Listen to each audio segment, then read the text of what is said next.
하겠습니다. 창세기 24장 1절부터 9절까지의 말씀입니다. 제가 1절부터 읽고요. 여러분 2절 그렇게 교독하도록 하겠습니다. 아브라함이 나이가 많아 늙었고 여호와께서 그에게 범사의 복을 주셨더라. 아브라함이 자기 집 모든 소유를 맡은 늙은 종에게 이르되 청하건대 내 허벅지 밑에 내 손을 넣어라.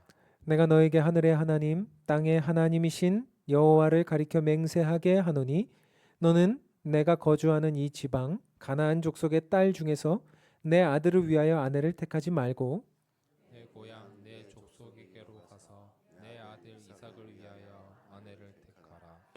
종이 이르되 여자가 나를 따라 이 땅으로 오려고 하지 아니하거든 내가 주인의 아들을 주인이 나오신 땅으로 인도하여 돌아가리이까? 아브라함이 그에게 이르되 내 아들을 그리로 데리고 돌아가지 아니하도록 하라. 하늘의 하나님 여호와께서 나를 내 아버지의 집과 내 고향 땅에서 떠나게 하시고 내게 말씀하시며 내게 맹세하여 이르시기를 이 땅을 내 씨에게 주리라 하셨으니 그가 그 사자를 너보다 앞서 보내실지라 네가 거기서 내 아들을 위하여 아내를 택할지니라. 만일 여자가 너를 따라오려고 하지 아니하며 나의 이 맹세를 너와 상관이 없나니 오직 내 아들을 데리고 그리로 가지 말지니라. 함께 읽겠습니다. 그 종이 이에 그의 주인 아브라함의 허벅지 아래에 손을 넣고 이 일에 대하여 그에게 맹세하였더라. 아멘. 주님께서 오늘 이 자리에 계신 줄 믿습니다. 주님께서 오늘 이 자리에 우리에게 말씀하여 주시는 줄 믿습니다. 우리들의 인생을 우린 종종 오케스트라에 비유합니다. 왜 그런가 하면 오케스트라는 혼자서 연주하는 악단이 아니기 때문에 그렇습니다. 바이올린, 첼로, 플룻, 트럼펫, 기타 등등의 40종이 넘는 수십 대의 악기가 그곳에서 함께 연주를 해서 하나의 음을 가지고 그렇게 만들어내는 그 하모니가 바로 오케스트라의 연주입니다.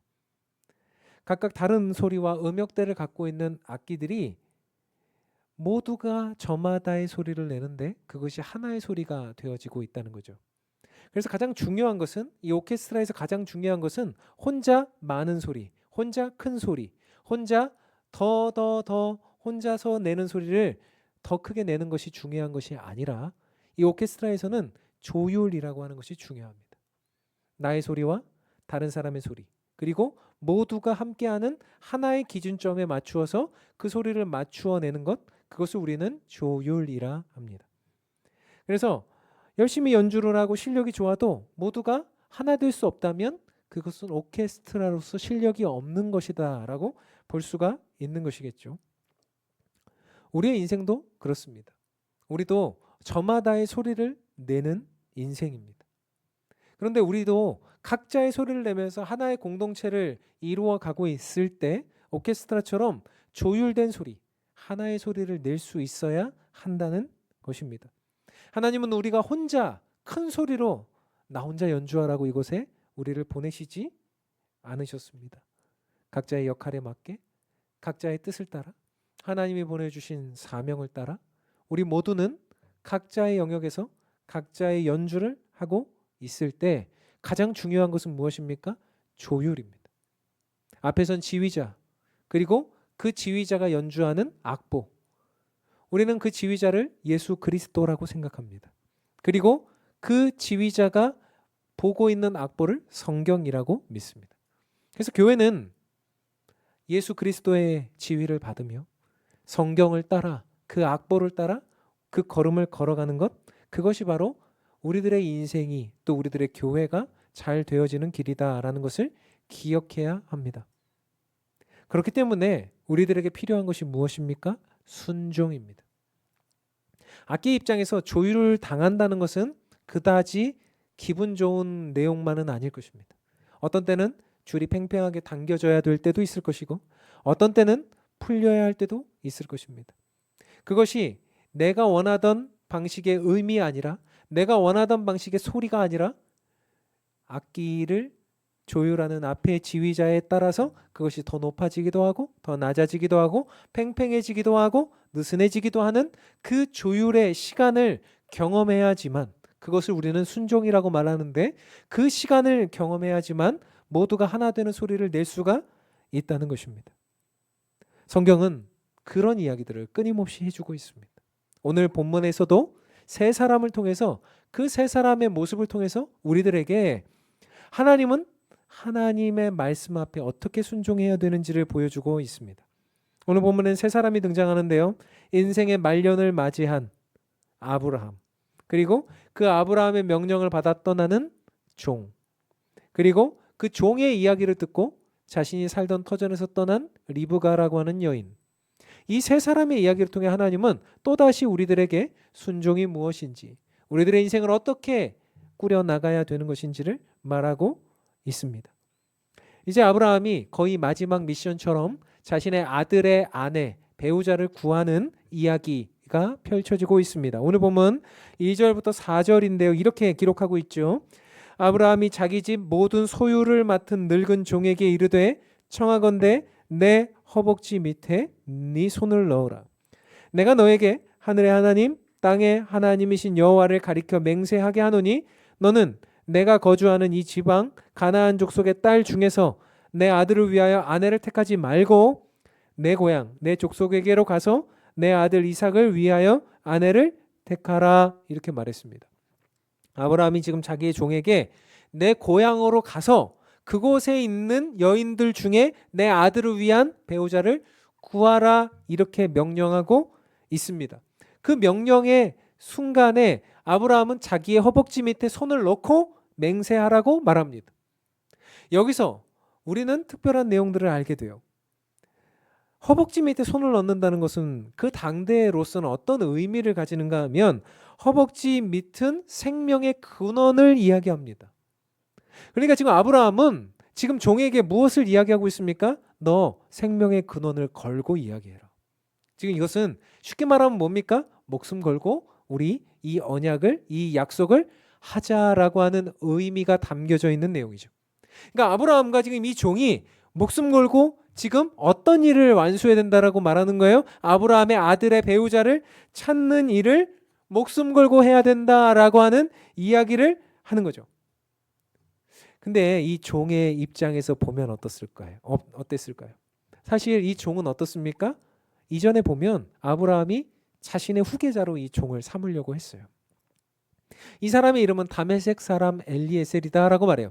이방에서 온 사람입니다. 다메섹에서 온 사람이에요. 이 사람은 사실은 아브라함과는 여러 가지 인연이 없었을지라도 아브라함과 오래된 사이였고 아브라함이 신뢰하고 모든 것을 맡길 만큼 굉장히 훌륭한 사람이었던 것으로 보여요. 근데 이 종의 입장에서 생각해 보면 후계자는 나였는데 하나님의 언약, 또 때로는 그 육신에 난 그 자기 아들 때문에 자기가 후계자가 되지 못하고 이제 자신의 인생의 말년에 어떻습니까? 가장 어려운 미션을 자기에게 맡기고 있다는 생각을 할 수밖에 없지 않겠습니까?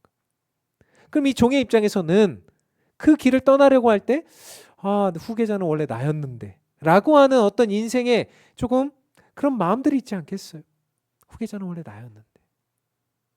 혹여나 그런 욕심을 가졌다면 그 내부 안에서, 그 내면 안에서 굉장히 큰 어떤 그런 마음들이 생겨났을지도 모릅니다. 더 나아가 이 사람이 또 경험해야 될 것이 무엇입니까? 이 아브라함의 고향으로 가서 그 아내를 구한다는 것은 쉽지 않은 일이었습니다. 왜 그렇습니까? 지금 아브라함이 살고 있는 곳과 아브라함의 고향은 약 학자들에 의하면 700km가 떨어져 있는 곳이다라고 말해요. 여러분 700km를 당대에 간다면 낙타를 타고 가도 그렇고 걸어가도 그렇고 굉장히 오랜 시간이 걸렸을 겁니다. 오랜 시간이 걸린 것이 문제가 아닙니다. 이 사람은 지금 나이가 많다고 늙은 종에게 나이가 많아 늙었고 라고 말하죠. 이 나이가 많은 종에게 있어서 700km를 걸어가서 무엇인가 미션을 수행한다는 것은 어려운 일입니다. 건강에 문제가 있을 수 있죠. 도적대들이 있을 수 있죠. 이 사람이 가지고 가는 것이 보석과 이런 것들이기 때문에 굉장히 도적들이 많이 자신을 노릴 수도 있습니다. 목숨을 잃을 수도 있죠. 날씨에 문제가 있을 수도 있고요. 야생동물 등 수많은 어려움들, 외부적인 어려움들이 찾아올 수 있었다는 것입니다.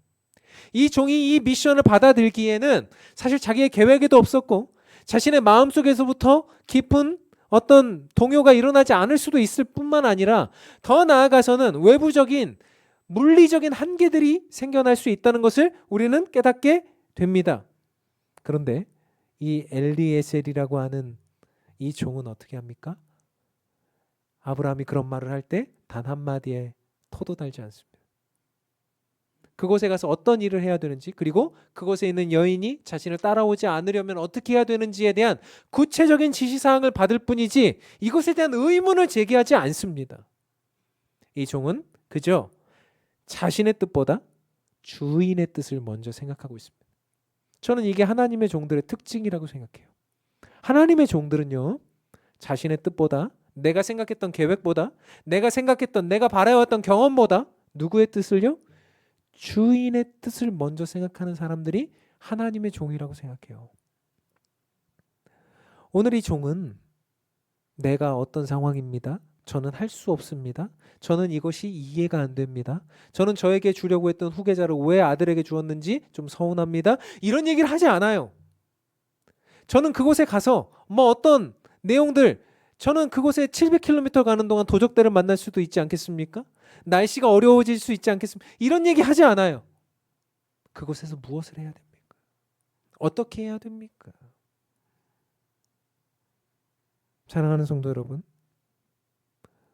우리가 예수님을 주로 삼고 우리가 이 자리에 예수님이 정말 살아계시다라고 생각하며 우리가 교회로서 모였을 때 그렇게 예수님이 우리들의 인생을 주관하고 계신다라고 믿는다면 우리는 종 아니겠습니까? 그럼 종들은 어떤 자세를 가져야 됩니까? 내 생각, 내 인생, 내 뜻, 나의 어떠함 보다 누구의 뜻을 먼저 생각해요? 예수님의 뜻을 먼저 생각하는 사람이어야 한다는 거예요. 우리는 종종 교회를 다니면서 생각합니다. 기도를 하면서도 이렇게 구합니다. 예수님, 저를 위해서 이것을 해주세요. 예수님, 제가 이런 방법, 이런 생각, 이런 계획들을 가지고 있을 때 저를 좀 도와주세요. 저를 좀 인도해 주세요. 그런데 그 인도와 그 도와달라고 하는 그 기도의 사실은 뭐예요? 내 뜻대로 이루어지게 만들어 달라는 얘기잖아요. 그것은 종의 자세가 아닙니다. 사실 바뀐 거죠. 내가 주인이고 예수님이 종이 되어서 내 인생의 모든 문제들 속에 예수님이 그것을 해결해 달라고 하는 이야기잖아요. 종의 기도는 다른 기도입니다. 예수님 어떤 것을 고민하고 계십니까? 예수님 어떤 뜻을 가지고 계십니까? 저에게 알려주십시오. 그 뜻을 이행하겠습니다. 비가 오나 눈이 오나 바람이 부나 해가 찬란하나 날씨가 따뜻하나 더우나 아니면 겨울이나 여름이나 좋을 때나 아플 때나 무슨 줄에서 하는 것 같은 느낌인데 좋을 때나 아플 때나 힘이 들 때나 서로가 좋을 때나 우리는 주인이 예수님이심을 고백하는 사람들이어야 돼요.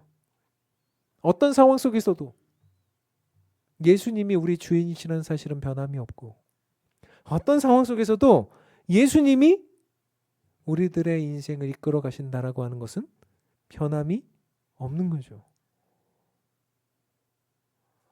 우리는 종종 주님 제가 이 길을 가려고 하는데 좀 도와주세요. 해결해 주세요.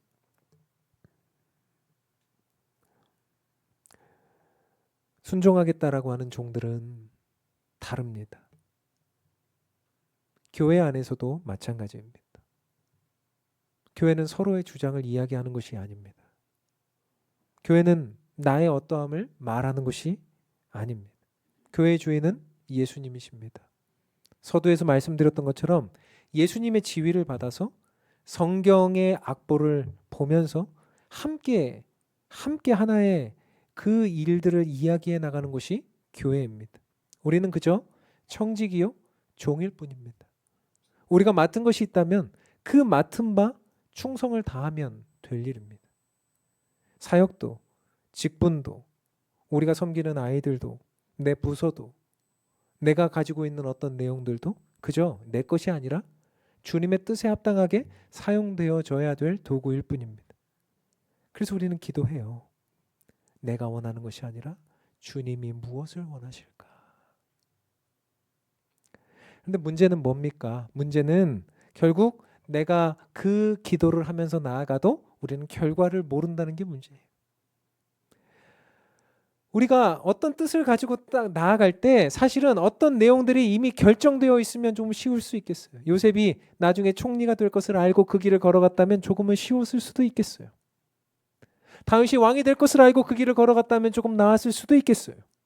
그러나 그렇지 않습니다. 우리는 그 길을 알지 못하고 나아가요. 오늘 엘리에셀도 그곳에 가면 누가 있겠지, 그곳에 가면 어떤 여인이 있으니 그 여인을 데려와라가 아니었습니다. 그냥 가는 거였습니다. 그냥 가서 그곳에서 합당한 여인을 데리고 오라는 것이었습니다. 하나님의 종들은요, 그러나 결과를 알지 못해도 기도하며 순종하는 사람들이라고 저는 생각해요. 결과를 알고 순종하는 것보다 결과를 알지 못하고 기도하면서 가는 길이 거죠. 오늘 엘리에셀은 이렇게 나아갑니다. 9절인데요. 그 종이 이에 그의 주인 아브라함의 허벅지 아래에 손을 넣고 목숨을 걸고 하는 거라고 그랬어요. 이 일에 대하여 그에게 맹세하였더라. 이 맹세는 목숨을 걸고 하는 맹세인데 이 목숨을 걸고 하는 결과물을 자기도 몰라요. 말씀드렸던 것처럼 그곳에 가면 어디의 지역에 어떤 마을에 어떤 집에 어떤 여인이 있으니 데리고 오세요 하면은 쉬운 거죠. 그런데 그것도 아니고 아무것도 아닌데 거기다 목숨을 걸어야 되는 거예요. 그런데 어떻게 합니까? 엘리에셀은 목숨을 걸고 나아가는 길에 머뭇머뭇거리지 않아요. 맹세하고 그 길을 떠나요. 시작 전부터 기도하고 마지막까지 기도해요. 오늘 본문이 그것을 알려주고 있는데 저는 어떻게 그것을 깨달았냐면 오늘 본문에 700km나 되는 거리를 갔다라고 말씀드렸습니다. 아마 걸어갔다면 30일에서 40일이 걸리는 거리였을 거라고 추정을 합니다. 그러면 엘리에셀이 그 길을 걸어가는데 오늘 성경이 단 한 줄도 단 한 단어도 그 거리 중에 있었던 이야기를 하지 않습니다. 이게 무슨 뜻일까? 한번 생각해 보십시오. 처음에 기도하고 시작했는데 그곳에 도착해서 기도를 합니다. 그럼 이 중간에 무슨 일이 일어났다는 것을 성경이 의도적으로 말하고 있지 않아요. 수많은 일들이 있었을 텐데 이게 무슨 뜻입니까? 기도하면서 시작했던 일정, 기도하면서 마치니 중간에도 계속 기도하면서 갔다라고 하는 의미를 담고 있는 거죠. 여러분 글은 이렇게 읽는 거예요. 모든 것을 설명하지 않아도 어떤 길에 대해서 이렇게 갔다라고 그 사람이 얼만큼 기도하면서 갔다라고 설명하지 않아도 이 엘리에셀이 기도하면서 걸어갔다는 것을 우리는 깨닫게 돼요. 기도하면서 시작했고 기도하면서 끝났으니까. 12절에 이렇게 그곳에 도착해서 이렇게 기도하는 엘리에셀을 봅니다. 12절입니다. 그가 이르되 우리 주인 아브라함의 하나님 여호와여 원하건대 오늘 나에게 순조롭게 만나게 하사 내 주인 아브라함에게 은혜를 베푸시옵소서. 이게 엘리에셀의 기도예요. 얼만큼 기도했겠습니까? 3, 40일 가면서 수많은 위협 속에 있으면서도 얼마나 많은 기도를 하면서 갔겠습니까? 그리고 그 기도가 끝까지 이루어져서 오늘 12절에 보니까 이제 이곳에 들어왔으니 이 지역사회에 들어왔으니 하나님 아브라함에게 은혜를 베푸신 것처럼 지금 은혜를 베풀어 주옵소서. 그의 목적, 그의 초점은 하나예요. 하나님이 맡겨주신 사명을 어떻게 하면 이룰 수 있을까라고 하는 내용이죠. 이것은 쉬운 일이 아니었습니다. 여러분 그 당대에 아주 오래전이에요. 이 창세기 시대는요. 여러분 아시면 놀라실 거예요. 신석기 시대예요. 석기 시대 아시죠? 지금 청동기로도 못 넘어간 시대입니다. 석기 시대, 이런 시대에 사실 여러분 생각해 보시면 지도도 없었을 것이고요. 나침반이라는 것도 없었을 것이고요. 그때는 밤에 별을 보면서 방향을 잡아야 되는 시절이었을 것이고요. 뭐가 있었겠습니까? 돌도끼 하나 들고 갔을 텐데. 이 시대에 메소포타미아로 들어가는 길 찾는 것도 어려웠겠지만 뭐 도로가 있었겠습니까? 아니면 뭐가 있었겠습니까? 그 메소포타미아로 들어가서 그곳에 수많은 성읍들 중에 아브라함의 친족이 살고 있는 곳에 단번에 들어가서 단번에 만난 여인이 리브가라고 하는 이 사실은 기적일 수밖에 없는 거예요.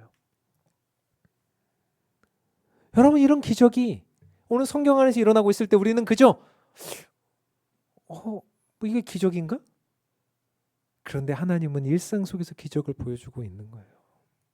심지어는 이랬습니다. 15절에 보니까요. 14절 15절에 보니까 가장 엄청난 내용들이 나타나고 있는데 14절에 이제 엘리에셀이 이제 기도를 하고 있습니다. 한 소녀에게 이르기를 청하건대 너는 물동이를 기울여 나로 마시게 하라 하리니, 이게 지금 자기가 기도하고 있는 거예요. 그의 대답이 마시라 내가 당신의 낙타에게도 마시게 하리라 하면 그는 주께서 주의 종 이삭을 위하여 정하신 자라 이로 말미암아 주께서 내 주인에게 은혜 베푸심을 내가 알겠나이다. 지금 엘리에셀이 하나님 앞에 기도하고 있는 거예요. 저 여인한테 내가 물 좀 한 잔 주시오 라고 했을 때 네, 그리고 물을 주고 자기의 낙타들에게도 마시게 하는 그 여인이라면 현숙한 여인, 훌륭한 여인일 테니 아브라함에게 그 아들 이삭에게 주신 여인인 줄 알고 제가 그 여인을 컨택해 보겠습니다 라고 하는 기도를 하고 있는 거예요. 지금 이 기도 끝에 15절입니다. 15절은 같이 한번 읽어볼게요. 읽겠습니다. 시작. 말을 마치기도 전에 리브가가 물동이를 어깨에 메고 나오니 그는 아브라함의 동생 나홀의 아내 밀가의 아들 부두엘의 소생이라. 아멘. 저는 여기 말을 마치기도 전에에서 하나님의 임재하심을 느끼는 거예요. 엘리에셀의 속으로 하나님 앞에 하나님 제가요 물을 달라고 하고 그 물을 낙타에게도 주고 그렇게 하는 여인을 만나면 하나님이 보내신 여인인 줄 알겠습니다 라고 하는 그 말이 내 속에서 맞춰지기도 전에 누가 나오고 있습니까? 리브가가 물동이를 이고 오고 있더라.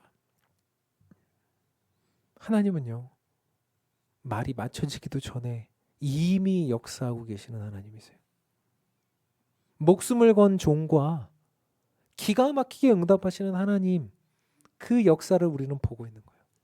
그곳에 찾아 들어간 것도 기적인데 첫 번째 만난 여인이 리브가라고 하는 것은 엄청난 기적일 뿐만 아니라 엘리에셀이 기도하고 있는 과정 속에서 하나님의 말도 마치기 전에 역사하시고 응답하시는 하나님이시라는 것은 지금 이 모든 순간 속에 누가 임재하고 계시는 것을 보여줍니까? 하나님의 역사라는 것을 우리에게 보여주시는 거죠.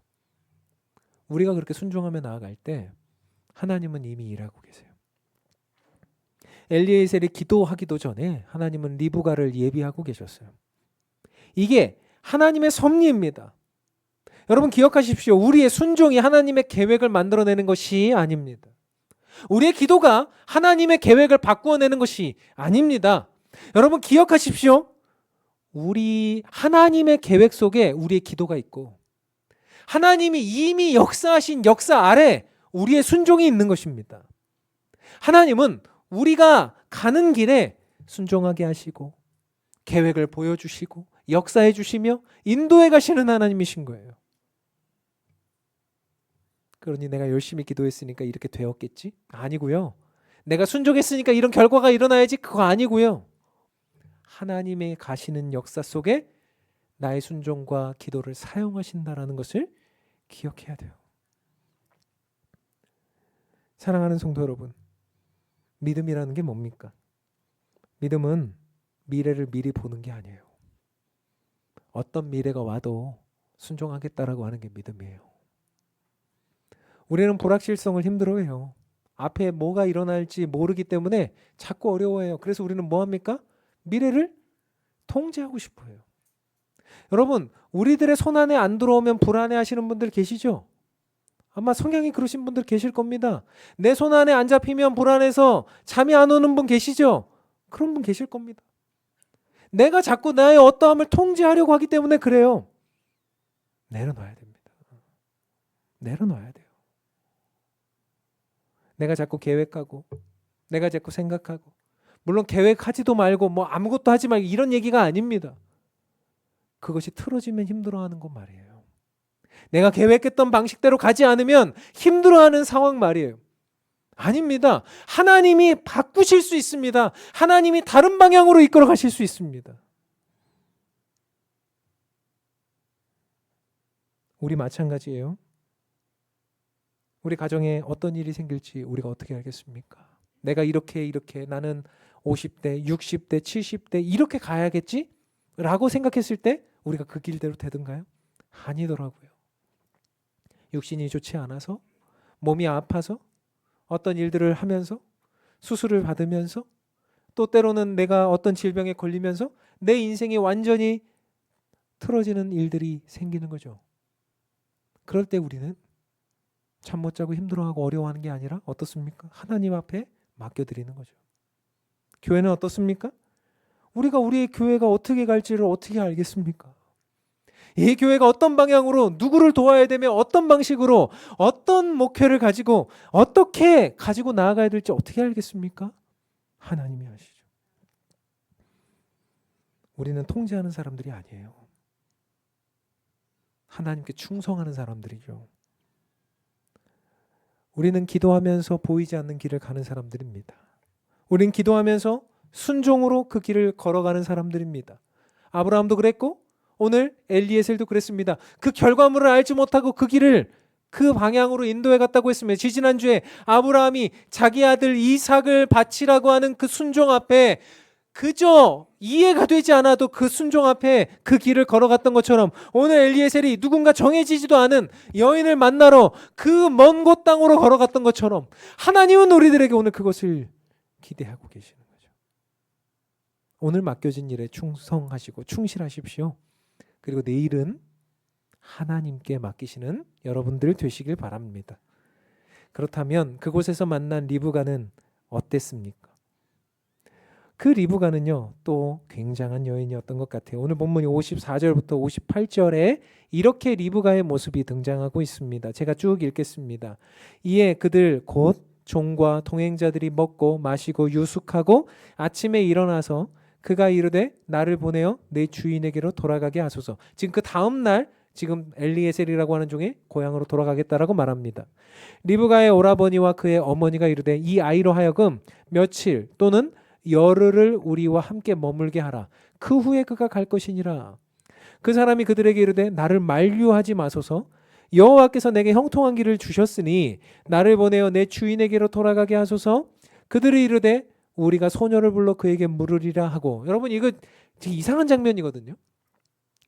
여러분 지금 엘리에셀이 그 다음날 일어나자마자 지금 피로가 풀리지도 않았을 텐데 지금 어떻게 합니까? 그 다음날 저는 다시 돌아가겠습니다 라고 말해요. 그런데 자기 혼자 가는 게 아니라 누구를 데리고 가야 됩니까? 리브가를 데리고 가야 되는데 지금 이 오빠와 리브가의 오빠와 어머니는 뭐라고 말합니까? 아니 그거는 조금 아니죠. 우리 딸을 데려가는데 그래도 얘가 이별할 시간은 좀 줘야죠. 얘 이렇게 떠나고 나면 평생 이제 못 돌아올 텐데. 여러분 그렇지 않습니까? 우리나라도 예전에 그랬던 것처럼 이 고대 근동의 사회는 더 그렇죠. 여인이 자기 집을 떠나서 수백 킬로미터 떨어진 곳으로 시집을 가면 이제 자신의 평생 동안 고향집에 한번 올 수 있을까 말까. 자기가 여태까지 사귀어왔던 친구, 자기 친척들, 자기를 예뻐해 주었던 수많은 사람들, 그 사람들한테 적어도 인사는 드리고 가야죠. 친구들과 그래도 이별을 좀 이야기하는 그런 시간들도 좀 가져야지. 그게 며칠 아니면 열흘이에요. 적어도 그런 시간들은 좀 가져야 된다라고 생각하는 게 일반적인데 엘리에셀이 너무 마음이 급했어요. 지금 빨리 가야 됩니다. 저는 가야 됩니다. 그랬더니 뭐라고 말합니까? 이제 그 오라비와 어머니가 그러면 본인한테 물어봅시다 했어요. 그래서 58절에 그 본인한테 물어보는 장면입니다. 58절 우리가 같이 읽겠습니다. 시작. 리브가를 불러 그에게 이르되 네가 이 사람과 함께 가려느냐? 그가 대답하되 가겠나이다. 아멘이에요. 리브가는 어떻게 말하고 있어요? 가겠습니다. 가겠나이다. 뭘 믿고 이렇게 결정했을까요? 지금 이 여인이요 자기의 인생을 건 거예요. 자기의 미래를 건 거예요. 저 알지도 못하는 할아버지 따라가야 돼요. 가면 누가 있을지도 몰라요. 어떻게 이렇게 결정할 수 있습니까? 우리는 힌트를 볼 수 있어요. 하나님께서 아브라함이 지금 그 종을 보내면서 우리가 읽었던 본문 중에 내 하나님께서 먼저 가셔서 예비해 두실 것이다 라고 말하잖아요. 지금 오늘 리브가가 그렇게 결정할 수 있었던 이유가 무엇이었겠습니까? 리브가가 왜 두렵지 않았겠습니까? 왜 지금 그 따라가는 길이 왜 무섭지 않았겠습니까? 그런데 리브가도 기도하고 있었겠죠. 그 기도 속에 하나님이 응답하셨겠죠. 하나님이 자기에게 따라가도 좋다. 가도 된다. 가면 좋을 것이다. 기도 중에 역사되어진 것 아니겠습니까? 그래서 리브가가 가겠습니다 라고 말한 것 아니겠습니까? 이 길은 예사길이 아닌데, 그 길은 가서 죽을 수도 있는 길인데, 그 길은 무엇이 기다릴지도 모르는 길인데, 지금 리브가는 하나님의 응답을 따라, 믿음을 따라 그 길을 가겠다라고 말하고 있는 거죠. 이런 내용은요, 우리가 그냥 넘어갈 내용이 아니에요. 이런 내용은 한 종이 순종해서 기적적인 역사가 일어났다, 거기서 멈출 내용도 아니고요. 오늘 리브가가 훌륭한 결단을 해서 왔을 때 이삭의 아내가 되었다 해서 멈출 내용도 아닙니다. 이 모든 일은 사실 하나님의 구속 역사의 한 장면으로 보아야 돼요. 하나님께서 지금 비범한 역사를 이루어 가실 때 지금 이런 믿음의 사람 한 사람 한 사람을 통해서 그 역사를 이루어 가고 계신다는 것을 우리는 알아야 돼요. 결국 아브라함의 그 언약을 기억하는 마음, 더 나아가 이 한 종 엘리에셀이라고 하는 사람이 그 먼 곳 땅에 가서 그 여인을 선택하는 마음, 그리고 그 여인도 가겠나이다라고 헌신하는 이 마음이 누구에게서 완전하게 이루어집니까? 예수님이죠. 하나님이 우리를 향한 마음이 컸어요. 우리를 향한 마음이 간절했어요. 그래서 그 아들 되시는 예수 그리스도께서 제가 가겠습니다. 제가 그 땅에 가겠습니다. 그 먼 곳 땅으로 가겠습니다. 저들이 있는 곳으로 가겠습니다. 예수님이 이 땅에 오셨죠. 인간의 몸을 입고 오셨어요. 우리를 위해 함께 이 땅에서 사셨어요. 그리고 우리를 신부 삼아 주셨어요. 예수 그리스도의 십자가와 부활로 우리를 신부 삼아서 우리에게 놀라운 구원의 역사를 주셨어요. 그때 우리는 예수님을 믿는다라고 말하면서 우리는 그 길을 따라 나서려고 하지 않아요. 자꾸 내 생각대로 하려고 해요.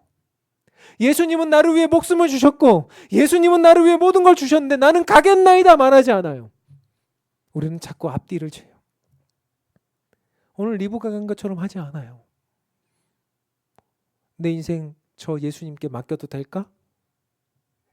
내 인생 이 구속 역사 아래 맡겨도 될까? 그렇게 생각하지 않아요. 우리는 교회 다니면 뭐 이것도 좋고 저것도 좋고 그냥 이것도 따라가고 저것도 따라가고. 아니요. 다른 거 세상 거 따라갈 필요 없죠. 우리는 예수님 앞에 예수님만 따라가기로 결정한 거죠. 가겠나이다라고 하는 대상은 오직 예수님이셔야 되죠. 예수님은 하늘의 영광을 버리고 이 땅에 오셔서 하나님 앞에 기꺼이 가겠나이다 하고 오셔서 우리를 살리시는 길로 가셨어요. 죽음의 길로 가셨다고요. 우리는 어때야 됩니까? 우리 신부 삼기에 오신 예수님을 따르는 길로 가겠나이다 결정하실 수가 있습니까? 우리의 인생 속에 그런 충성과 그런 헌신과 그런 희생과 주님을 향한 우리들의 인생을 맡겨드리는 그런 마음들, 순종이 있습니까? 우리가 하나님을 먼저 사랑한 게 아니라 하나님이 우리를 먼저 사랑하셔서 그 아들을 보내셨습니다. 그게 복음입니다. 그리고 우리는 그 복음 안에서 순종하는 것입니다. 사람에게 순종하라 하지 않습니다. 예수님께 순종하고 예수님만 바라보고 예수님만 따라가는 것입니다. 하나님은 우리가 가는 그 길에 이미 일해주고 계십니다. 하나님은 우리가 가는 그 모든 길에 역사해주고 이미 그곳에 일들을 이루어주고 계십니다. 준비해주고 계십니다. 기도에도 응답이 없는 것 같은 때가 있어요. 하나님 앞에 충분히 기도했는데 약속이 늦어지는 것 같은 때가 있어요. 우리들의 인생에도 그런 일들이 있습니다만 그때 기억해야 됩니다. 내 뜻이 아니라 하나님은 예비하고 계신다는 것을, 멈춘 것처럼 보여도 하나님은 멈추고 계시지 않는다는 것을 기억해야 됩니다. 그리고 주님이 오셔서 갈래 할 때 우리는 가겠나이다. 오케스트라의 연주자가 지휘자를 보지 않으면 그 길을 걸어갈 수가 없죠. 함께하는 음악을 만들어낼 수도 없습니다. 우리의 인생의 지휘자는 예수님이십니다. 우리의 다음 길을 알고 계시고 우리의 다음 스텝을 보고 계시며 역사하고 계시는 분인 줄 믿습니다. 저는 저와 여러분 또 우리 모두가 또 이 교회가 또 여러분의 가정이 여러분들이 나아가는 모든 길이 이번 한 주간 가겠나이다. 순종의 길로 나아가는 우리 모두가 되길 바랍니다. 그 길이 얼마나 걸릴지 몰라도 무슨 일을 만날지 몰라도 가겠습니다. 순종하는 저와 여러분 되시기를 주님의 이름으로 축원합니다. 같이 찬양하겠습니다. 예수는 내 힘이요 나의 기쁨 내 참 소망 그의 이름 생명이 내 삶의 이유라. 내가 사나 죽으나 그 이름을 위하여 내 모든 것 다 드리니 나를 받으소서. 우리가 이 찬양하면서 가겠습니다. 주님이 원하시는 길을 가겠습니다. 한 번도 생각해 보지 않았던 길인데, 한 번도 기도해 보지도 않았던 길인데 주님이 말씀하시면 기도하면서 그 길을 가겠습니다. 근데 그 길 가면서 분명히 주님은 내 말이 내 기도가 맞춰지기도 전에 역사해 주고 계실 것을 믿습니다. 그리고 나의 모든 것을 걸고 가면 그곳에 신랑 되신 그리스도 계실 줄 믿습니다. 이 찬양하면서 우리가 그 길 가겠다고 결단하며 기도합시다. 찬양합시다.